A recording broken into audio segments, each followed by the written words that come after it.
السلام علیکم ورحمۃ اللہ وبرکاتہ۔ معزز و مکرم ناظرین گرامی، ہم سب جانتے ہیں کہ زکوٰۃ ادا کرنے کے لیے مال پر سال کا گزرنا لازم اور ضروری ہے، لیکن اگر کچھ مال ایسا ہے کہ جس پر ابھی سال نہیں گزرا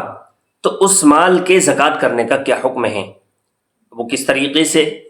اس کو یوں سمجھیے، کوئی شخص آج اتنے مال و دولت کا مالک بنا کہ جتنے پر زکوٰۃ واجب ہوتی ہے، 7.5 تولہ سونا اس کے پاس آ گیا، یا 52.5 تولہ چاندی آ گئی، یا اتنے روپیے پیسے اس کو حاصل ہو گئے کہ جس سے 52.5 تولہ چاندی خریدی جا سکے، تو اب ایسی صورت میں اس پر زکوٰۃ واجب ہو جاتی ہے۔ لیکن آج کے آج ہی اس پر زکوٰۃ واجب نہیں ہوگی، بلکہ آج سے لے کر اگلے سال کے آج کے دن تک اس کے مال پر سال گزر جاتی ہے تو اگلے سال آج کے دن اس کو زکوٰۃ ادا کرنا ہے۔ اب بیچ میں کبھی ایسا بھی ہوا کہ مالک بننے کے بعد کچھ رقم 2 مہینے کے بعد اس کو حاصل ہوئی، کچھ رقم 6 مہینے کے بعد اس کو حاصل ہوئی،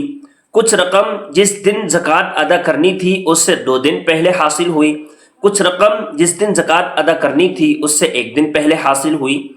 تو جو ساری کی ساری رقم جو سال کے درمیان میں اس کو حاصل ہوئی ہے، اس پر زکوٰۃ ادا کرنے کا کیا حکم ہے، اس کو سنتے ہیں۔